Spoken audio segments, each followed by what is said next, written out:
सांगड़ मां खे ख़बर ॾींदा हलूं। डिस्ट्रिक्ट रिपोर्टर महमूद क़ाइम खानी जी रिपोर्ट मुताबिक़ SSP सांगड़ कैप्टन सद्दाम हुसैन जी ज़ेरे सदारत जनरल इलेक्शन 2024 जे हवाले सां सिक्योरिटी इंतज़ामनि जो जाइज़ो वठण लाइ सॼे ज़िले जे DSP SHOs हेड मोहर साहिबान ऐं सिक्योरिटी ते मौजूदु स्टाफ जे खाधे पीते जे शयुनि जी फ़राहमीअ जी मॉनिटरिंग करण वारी टीम जो इजलास मुनक़िद कयो वियो।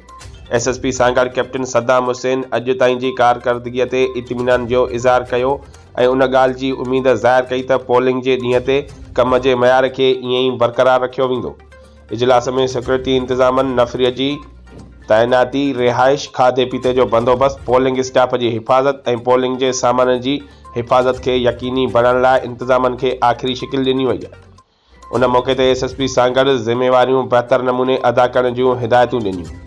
उन सां गॾु सुठी कारकर्दगी करण ते SHO खिपरो ऐं हेड मोहर लाइ इनाम जो ऐलान कयो।